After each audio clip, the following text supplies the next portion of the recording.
नमस्कार, मैं आशुतोष और आप देख रहे हैं सत्यहिंदी.com। सत्यहिंदी.com के खास कार्यक्रम आशुतोष की बात में आपका स्वागत है। आज हम बातचीत करेंगे राम मंदिर मुद्दे की, लेकिन इस मुद्दे पर बातचीत करने के पहले एक छोटी सी अपील। हमारी अपील यह है कि आज के समय में जबकि पत्रकारिता करना बहुत मुश्किल हो रहा है, एक तरफ सरकारी मीडिया है, दूसरी तरफ गोदी मीडिया है, तीसरी तरफ कॉरपोरेट मीडिया है, सच कहीं गुम हो गया है। आप कोई भी टीवी चैनल उठा के देखते हैं, कोई भी अखबार उठा के देखते हैं, आपको लगता है कि सिर्फ सरकार का पक्ष ही सबके सामने परोसा जा रहा है। ऐसे में ईमानदार पत्रकारिता को नए सिरे से स्थापित करने की जरूरत है। सत्यहिंदी.com एक कोशिश है उस दिशा में, इस देश में ईमानदार पत्रकारिता को स्थापित करने की, और हमें इसके लिए आपका सहयोग चाहिए। बिना आपके सहयोग के हम इतना बड़ा काम नहीं कर सकते हैं। सत्यहिंदी.com ने सत्य हिंदी सदस्यता अभियान शुरू किया है। आप इस वीडियो के डिस्क्रिप्शन में जाकर आर्थिक सहयोग करके, आर्थिक मदद करके, आर्थिक भुगतान करके आप हमारे सदस्य बन सकते हैं, हमारे सहयोगी बन सकते हैं और हमें बहुत बहुत मदद कर सकते हैं। उम्मीद है आप हमें निराश नहीं करेंगे। और अब बातचीत करते हैं राम मंदिर मुद्दे की। जी हाँ, राम मंदिर का मुद्दा एक बार फिर गर्मा गया है। एक ऐसा मुद्दा जिसने भारत की राजनीति को पूरी तरीके से बदल दिया। एक ऐसा मुद्दा जिसने बीजेपी को 2 सीट से उठाकर 2014 में 282 सीटें लाकर दे दी। एक ऐसा मुद्दा जिसकी वजह से अटल बिहारी वाजपेयी देश के प्रधानमंत्री बने, और एक ऐसा मुद्दा जिसकी वजह से नरेंद्र मोदी आज देश के प्रधानमंत्री हैं। लगातार दूसरी बार बहुमत का आंकड़ा उनके पास है। हम और आप उनकी विचारधारा से सहमत या असहमत हो सकते हैं, लेकिन एक बात पूरी तरीके से सच है। सच ये है कि अगर ये मुद्दा नहीं होता तो बीजेपी आज जहां पर है वहां पर वो कभी नहीं होती। ऐसे में 5 अगस्त को जब राम मंदिर निर्माण की औपचारिक शुरुआत होगी तो न केवल बीजेपी के लिए बल्कि देश के लिए भी एक ऐतिहासिक क्षण होगा। इस क्षण को हर व्यक्ति अपनी आंखों से देखना चाहेगा। इसीलिए इस मौके का राष्ट्रीय प्रसारण दूरदर्शन पे किया जा रहा है। इस पर बहुत सारे लोगों को आपत्तियां भी हैं। खैर, उन आपत्तियों को दरकिनार करते हैं, क्योंकि आज हमारा मुद्दा वो आपत्तियां नहीं है। हमारा मुद्दा है राम मंदिर और उसके बहाने जो राजनीति है उसकी है। राम मंदिर की वजह से कांग्रेस पार्टी की बहुत खस्ता हालत हुई है। कांग्रेस पार्टी आज संसद में 50 सीट भी नहीं ला पा रही है। इसका बहुत बड़ा कारण राम मंदिर का मुद्दा रहा है, क्योंकि कांग्रेस पार्टी कभी ये तय ही नहीं कर पाई कि उसे राम मंदिर पर क्या स्टैंड लेना है। उसे मंदिर आंदोलन को सपोर्ट करना है, उसको बाबरी मस्जिद के साथ रहना है, उसको क्या करना है। आधी अधूरी कोशिशों की वजह से उसका जो रहा सहा जनाधार था वो उसके हाथ से छिटक गया। और आज की तारीख में वो कांग्रेस पार्टी जिसका सितारा हमेशा बुलंद रहता था, जिसके जमाने में कहा जाता था उसका सूरज कभी डूबता नहीं, आज ऐसी स्थिति में लोग ये कहने लगे हैं कि कहीं कांग्रेस पार्टी पूरी तरीके से खत्म ना हो जाए। ऐसे में कांग्रेस पार्टी की तरफ से अब एक नई कोशिश शुरू हुई है, और उसी के बारे में आज मैं आपको बताऊंगा। वो कोशिश ये है कि राम मंदिर के मुद्दे पर पूरी क्रेडिट सिर्फ नरेंद्र मोदी क्यों ले जाए। वही क्यों इस बात का क्रेडिट लेकर राम मंदिर के निर्माण में वो अग्रणी रहे हैं। कांग्रेस के अपने तर्क हैं। कांग्रेस का मानना है कि वो देश की आबादी के 80% को इग्नोर करके अब आगे की राजनीति नहीं कर सकते। 80% का मतलब हिंदुओं की राजनीति को छोड़कर या हिंदू वोट बैंक को छोड़कर वो आगे की राजनीति कामयाबी से नहीं कर सकती। लिहाजा इस हिंदू वोट बैंक को नए सिरे से अपने तरफ लाने की कोशिश कांग्रेस पार्टी में शुरू हो गई है। सबसे पहले मैं आपको बताना चाहता हूं कि दरअसल कांग्रेस पार्टी ये क्यों सोच रही है कि नरेंद्र मोदी से वो राम मंदिर का मुद्दा छीन सकती है, या छीनने की कोशिश कर सकती है, या उनको पूरी तरीके से क्रेडिट नहीं लेने दे सकती है। उनके अपने तर्क हैं। उनका सबसे पहला तर्क ये है, और वो इस बारे में बहुत गंभीरता के साथ बात कर रहे हैं। उनका सबसे पहला तर्क ये है कि राम मंदिर के आंदोलन से नरेंद्र मोदी का कभी कोई सीधा रिश्ता नहीं था। जी हाँ, कांग्रेस पार्टी का यह सोचना है कि राम मंदिर से कभी भी नरेंद्र मोदी का कोई सीधा रिश्ता नहीं था। और ये अनायास नहीं है कि पिछले 6 सालों में जब से देश के प्रधानमंत्री बने हैं, शायद एक बार भी वो अयोध्या राम मंदिर के दर्शन करने नहीं गए हैं।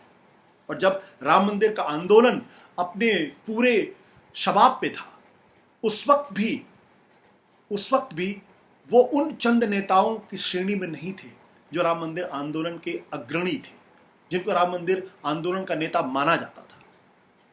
उस वक्त लाल कृष्ण आडवाणी हिंदू हृदय सम्राट कहे जाते थे और राम मंदिर आंदोलन के सबसे अग्रणी नेता माने जाते थे।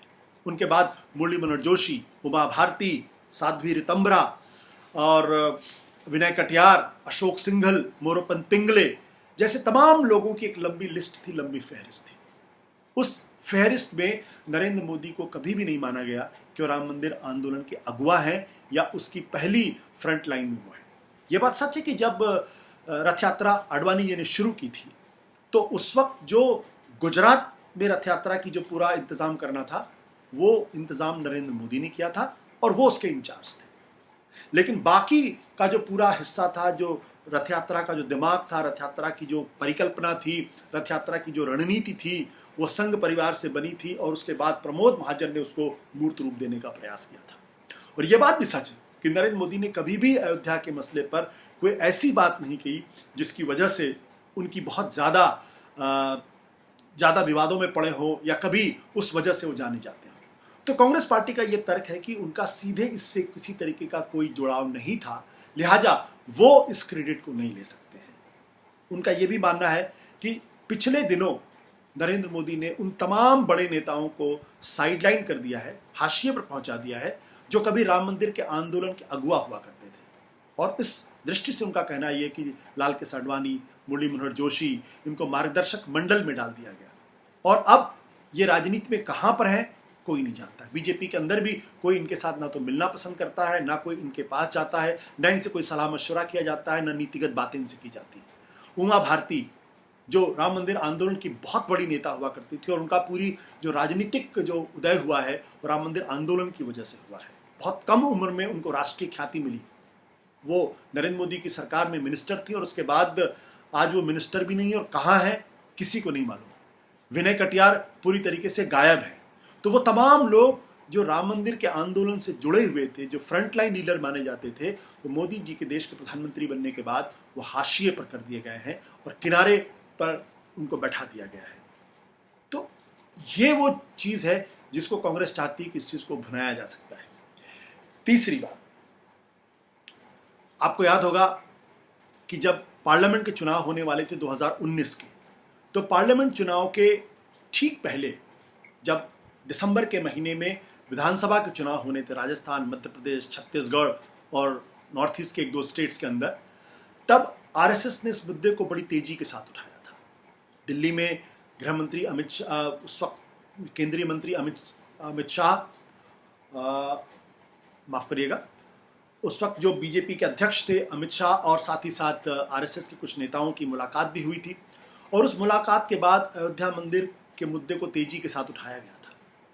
और जब विधानसभा के चुनाव के नतीजे आ गए तो उसके बाद देश के प्रधानमंत्री नरेंद्र मोदी ने यह कहा था कि सुप्रीम कोर्ट का फैसला आने के बाद ही सरकार कोई काम करेगी, क्योंकि तब आरएसएस की तरफ से डिमांड हो रही थी कि दरअसल इस पूरे मसले पर संसद में कानून बनाया जाए और इस पर अब बहुत देर हो चुका है, लिहाजा देरी बर्दाश्त नहीं की जाएगी। तब उन्होंने एक तरीके से ब्रेक लगा दिया था और पूरे विवाद को खत्म कर दिया था, यह कहते हुए कि सुप्रीम कोर्ट के फैसले के बाद ही कुछ होगा। तो उस वक्त भी उन्होंने कोई ऐसी उत्सुकता नहीं दिखाई थी जिसकी वजह से राम मंदिर के मुद्दे को लेकर वो बहुत लालायित हो, ऐसा कांग्रेस पार्टी का सोचना है। आपको ये भी याद होगा कि दरअसल कांग्रेस पार्टी के अंदर ये चिंता लंबे समय तक थी, बल्कि मैं कहूँ कि अभी हाल तक ये चिंता थी कि जो बाबरी मस्जिद गिरी है उसकी वजह से जो हिंदू वोटर तो अलग छोड़िए, जो मुस्लिम वोटर था जो कांग्रेस पार्टी के साथ जुड़ा हुआ था वो उनसे छिटक गया है। और इसी वजह से उस वक्त के प्रधानमंत्री पीवी नरसिम्हा राव को कांग्रेस पार्टी ने पद से हटने के बाद कभी भी वो इज्जत नहीं दी जो जिस इज्जत के वो हकदार हुआ करते थे। नरसिम्हा राव वो शख्स हैं जिनके समय में बाबरी मस्जिद गिरी थी और उनके ऊपर यह आरोप लगता रहा कि जब बाबरी मस्जिद ढहाई जा रही थी तब वो अपने कमरे में सो रहे थे और उन्होंने कोई ऐसा प्रयास नहीं किया जिसकी वजह से बाबरी मस्जिद को बचाया जा सके। लेकिन अब कांग्रेस पार्टी का यह कहना है कि सुप्रीम कोर्ट का फैसला आ गया है, लिहाजा पीवी नरसिम्हा राव के माथे पर जो कलंक लगा हुआ था, ऐसा कांग्रेस पार्टी के कुछ बड़े नेता मानते थे, जिसकी वजह से उनका मानना था कि मुस्लिम वोटर उनसे छिटक गया है। और ऐसा खुद नरसिम्हा राव ने अपनी किताब में इस ओर जिक्र किया है कि किस तरीके से लोग उनके बारे में सोचते थे। ये उनकी किताब है जो उन्होंने अयोध्या पर लिखी है और इसमें उन्होंने लिखा है, they could loudly proclaim later that the Muslim vote did not come to the Congress after the demolition of the Babri Masjid solely because of me. यानी वो लोग बहुत ऊंची आवाज़ में इस बात को कह सकते हैं कि मुस्लिम वोटर जो है वो बाबरी मस्जिद डिमोलिशन के बाद जिसके लिए उनको जिम्मेदार माना जाता है उनकी वजह से उनसे यानी कांग्रेस पार्टी से दूर हो गया। ये खुद नरसिम्हा राव ने अपनी किताब में इस ओर जिक्र किया है। हालांकि आगे वो लिखते हैं, वो कहते हैं कि वाकई में ऐसा हुआ या नहीं हुआ ये तो इतिहास बताएगा और शायद मैं अंत में सही साबित हूँ, ये बात वो अपनी किताब में लिखते हैं। आपको जान के हैरानी होगी कि पीवी नरसिम्हा राव की मृत्यु के बाद उनकी अर्थी को कांग्रेस पार्टी के दफ्तर में नहीं रखा गया था और ये पूरी कोशिश की गई थी कि उनका दाह संस्कार दिल्ली में ना हो, हैदराबाद में हो।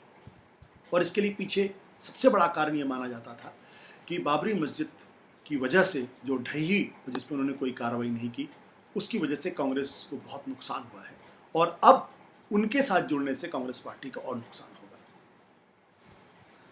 लेकिन पिछले दिनों आश्चर्यजनक रूप से कांग्रेस पार्टी ने पीवी नरसिम्हा राव को याद करना शुरू किया है।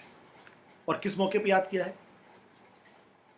आपको याद होगा कि 24 जुलाई 1991 को इस देश में आर्थिक सुधारों की जो पहली घोषणा हुई थी, जो पहला बजट पेश किया गया था, उसकी 29वीं वर्षगांठ पर जब तेलंगाना के अंदर एक समारोह मनाया जा रहा था, तब सोनिया गांधी ने एक चिट्ठी लिखी वहाँ के कांग्रेस अध्यक्ष उत्तम कुमार रेड्डी को और उसमें उन्होंने नरसिम्हा राव की भूरी भूरी प्रशंसा की, भूरी भूरी प्रशंसा की। आप सोचिए, लंबे समय के बाद ये इस बात का प्रमाण है कि कांग्रेस पार्टी के अंदर अब सोच में बदलाव आ रहा है। वो अब नरसिम्हा राव को पार्टी के माथे पर लगा हुआ कलंक नहीं मान रहे। वो ये नहीं मानते कि नरसिम्हा राव से जुड़ने पर या उनको अपना मानने पर मुस्लिम वोटर उनसे भटक जाएगा। उनको ये चिंता अब नहीं है और इसके अपने बहुत सारे कारण हैं। उनको ये साफ तौर पर लगता है कि हिंदू वोटर उनसे नाराज है, उस हिंदू वोटर को अपने साथ लाने की कोशिश करनी चाहिए। इसीलिए अब वो पीवी नरसिम्हा राव को याद करने लगी कांग्रेस पार्टी और उनसे दूरी बनाना उचित नहीं मानती है। इसके अलावा कांग्रेस पार्टी ये भी सोचती है कि दरअसल अगर राम मंदिर का पूरा इतिहास वो देखें तो उनको लगता है कि उनका जो कंट्रीब्यूशन है, उनका जो योगदान है, वो बीजेपी से किसी मामले में कम नहीं है और इसके वो प्रमाण भी देते हैं। बल्कि मैं आपको बताऊं कि इस बारे में बड़े पत्रकार, वरिष्ठ पत्रकार हेमंत शर्मा, जिन्होंने पूरी किताब लिखी है युद्ध में अयोध्या, अच्छी किताब है और इसको जो अयोध्या के बारे में जानकारी रखना चाहते हैं, जो राम मंदिर के बारे में जानकारी रखना चाहते हैं, जानना चाहते हैं ये मुद्दा क्या था, कैसे इतना बड़ा मुद्दा हो गया, इसका पूरा इतिहास क्या है और किस किस तरीके के संघर्ष उसमें हुए, उनको जरूर ये किताब पढ़नी चाहिए। इस किताब में पेज नंबर 18 पे अगर आप देखें, पेज नंबर 18 पे हेमंत शर्मा क्या लिखते हैं। हेमंत शर्मा लगभग वही बात कहते हैं जो आज कांग्रेस पार्टी के कुछ नेता दबी छुपी जुबान में पार्टी के अंदर कह रहे हैं। क्या कह रहे हैं? उनका कहना यह है कि राम मंदिर के निर्माण में, अगर आज राम मंदिर का निर्माण हो रहा है तो उसमें कांग्रेस की भूमिका, कांग्रेस का योगदान बीजेपी से कम नहीं है। और यही बात, लगभग यही बात हेमंत शर्मा ने अपनी किताब में भी लिखी है। मैंने आपको बताया पेज नंबर 18। इसमें क्या लिखते हैं मैं पढ़ के आपको सुना देता हूं, हिंदी में है। उनका कहना है कि यह धारणा गलत है कि राम जन्म स्थान को लेकर बीजेपी या जनसंघ ने ही लड़ाइयां लड़ी या मंदिर निर्माण के लिए सिर्फ उनकी ही प्रतिबद्धता रही। मेरा निष्कर्ष है कि इस पूरे विवाद और आंदोलन के पीछे कांग्रेस मजबूती से रही। फिर से सुन लीजिए, मेरा निष्कर्ष है कि इस पूरे विवाद और आंदोलन के पीछे कांग्रेस मजबूती से रही। कांग्रेस की नीति आजादी के बाद से ही मंदिर समर्थक की रही। विवाद की शुरुआत 23 दिसंबर 1949 से होती है, जब रात के अंधेरे में विवादित इमारत में मूर्तियां प्रकट हुई या कर दी गईं। तब केंद्र और राज्य में कांग्रेस की सरकार थी। विभाजन की त्रासदी के बाद देश में जो सांप्रदायिक हालात थे, उसके आगे तत्कालीन मुख्यमंत्री गोविंद वल्लभ पंत ने घुटने टेके। मूर्तियों की पूजा अर्चना शुरू हुई। 1986 में प्रधानमंत्री राजीव गांधी की इच्छा से ही विवादित इमारत का ताला खुला रामलला को दर्शनों के लिए मुक्त किया गया। 1989 में, यानी 4 साल बाद, 3 साल के बाद 1989 में राजीव सरकार के गृह मंत्री बूटा सिंह और मुख्यमंत्री नारायण दत्त तिवारी के सक्रिय सहयोग से मंदिर का शिलान्यास हुआ। चुनाव को देखते हुए शिलान्यास विवादित जगह पर कराया गया, यह दस्तावेजों से जाहिर है। बाद में राजीव गांधी ने अपना चुनाव अभियान भी अयोध्या से ही शुरू किया। किस लाभ के लिए, सबको पता है। 6 दिसंबर 1992 के ध्वंस के लिए बीजेपी से कहीं ज्यादा केंद्र की कांग्रेस सरकार जिम्मेदार है। राष्ट्रपति शासन लगने के 36 घंटे बाद तक नरसिंह राव सरकार चुपचाप हाथ पर हाथ धरे बैठी रही। सुरक्षा बलों की कार्रवाई को रोके रखा गया। इन सारी घटनाओं में बीजेपी कहां है? क्या केंद्र सरकार ने विध्वंस के बाद कार्रवाई नहीं होने दी? क्यों वहां रामलला की पुनर्स्थापना होने दी, जबकि विध्वंस के 4 घंटे बाद तो अयोध्या केंद्र सरकार के हवाले थे?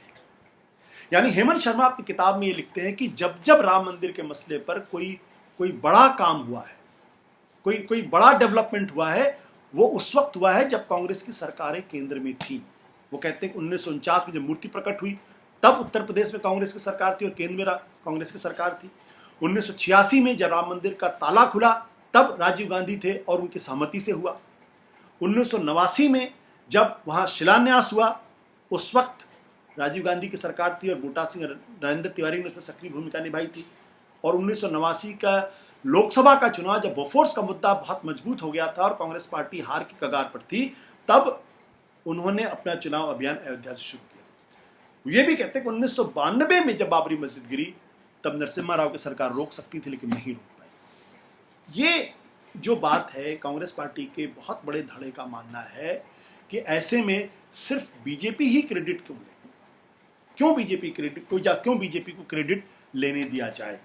इस संदर्भ में जो सवाल खड़े हुए हैं, उन सवालों के ऊपर अब कांग्रेस पार्टी ये सोच रही है कि क्यों ना राहुल गांधी को उद्धव ठाकरे के साथ मिलकर राम मंदिर के दर्शन करने चाहिए और वहां अयोध्या की यात्रा करनी चाहिए। और ऐसा क्यों हो कि पूरा क्रेडिट जो है वो सिर्फ जो है वो नरेंद्र मोदी या बीजेपी ही ले जाए। ये विशुद्ध राजनीति है। इस तबके का मानना है कि कांग्रेस पार्टी को तब बड़ा फायदा हुआ जब गुजरात विधानसभा चुनाव के ठीक पहले राहुल गांधी ने अपने आप को हिंदू नेता साबित करने की कोशिश की। जब वो एक मंदिर से दूसरे मंदिर गए और उन्होंने अपने आप को साबित किया कि मैं ब्राह्मण हूं, मैं जनेऊ पहनता हूं, लेकिन मैं सांप्रदायिक नहीं हूं, मैं कम्युनल नहीं हूं, मैं हिंदू हूं, सेकुलर हूं। ये जब उन्होंने प्रतिपादित किया, अपने आप को इस तरीके से पेश किया, तो कांग्रेस के बड़े नेताओं का कहना है इससे कांग्रेस पार्टी को फायदा हुआ। और फिर वो गिनाते हैं, वो कहते हैं कि कर्नाटक के अंदर, सबसे पहले गुजरात के अंदर बीजेपी को बहुत मेहनत करनी पड़ी, मोदी जी को बहुत मेहनत करनी पड़ी अपनी सरकार बनाने के लिए। उसके बाद कर्नाटक के अंदर बीजेपी अपने बल पर सरकार नहीं बना पाई और वहां पर कांग्रेस और जनता दल सेकुलर की सरकार बनी। फिर मध्य प्रदेश, राजस्थान, छत्तीसगढ़ में कांग्रेस पार्टी जीती। बोला ये इसलिए संभव हो पाया क्योंकि कांग्रेस पार्टी की जो छवि एक मुस्लिम पार्टी की बना दी गई थी, उसको पलटने का काम किया गया था। और जब राहुल गांधी ने अपने आप को हिंदू नेता के तौर पर पेश किया तो उसका फायदा उन्हें मिला। हिंदुओं की नजर में वो सांप्रदायिक नहीं माने गए, हिंदुओं की नजर में वो मुस्लिम परस्त नहीं माने गए। और जब ये धुंधलका आंखों के सामने से हटा तो लोगों ने कांग्रेस पार्टी को हाथों हाथ लेने का प्रयास किया। यह अलग बात है कि पार्लियामेंट के चुनाव में वो बुरी तरीके से हारे, लेकिन उसके बाद हरियाणा के चुनाव में भी कांग्रेस बुरी तरीके से नहीं हारी। उसके बाद महाराष्ट्र के अंदर कांग्रेस बाकी लोगों के साथ मिलकर सरकार बनाने की स्थिति में रह गई, झारखंड में भी वो सरकार बनाने की स्थिति में आई। तो इनका मानना यह है कि अगर आप मुस्लिम परस्त राजनीति छोड़कर अगर आप हिंदुओं के वोट बैंक को या हिंदुओं को अपनी तरफ लाने की कोशिश करते हैं तो इससे आपको फायदा होता है। ऐसे में अयोध्या में जो राम मंदिर निर्माण को लेकर जो क्रेडिट नरेंद्र मोदी लेना चाहते हैं, अगर उस क्रेडिट को पूरी तरीके से उनको न लेने दिया जाए और अगर राहुल गांधी खुद अयोध्या में जाएं, राम मंदिर के दर्शन करें, भगवान के दर्शन करें और उद्धव ठाकरे के साथ जाएं, तो इसका उनको जरूर फायदा मिलेगा। अब ये तो अलग बात है कि राजनीति में बिल्कुल इतनी ब्लैक एंड व्हाइट होती है कि सब कुछ साफ साफ दिखाई पड़ता है, जो सोचा जाता है बिल्कुल वही होता है। लेकिन वही कहते हैं राजनीति असंभव को संभव करने का खेल है। तो हो सकता है कि राहुल गांधी और कांग्रेस पार्टी जो सोच रहे हैं उसमें उनको थोड़ी बहुत कामयाबी मिले, लेकिन क्या वाकई कामयाबी मिलेगी, ये एक बड़ा सवाल है। नमस्कार, धन्यवाद, शुक्रिया। सत्य हिंदी के और वीडियोस को देखने के लिए हमारे YouTube चैनल को सब्सक्राइब करें और सीधे नोटिफिकेशन पाने के लिए बेल आइकन दबाएं।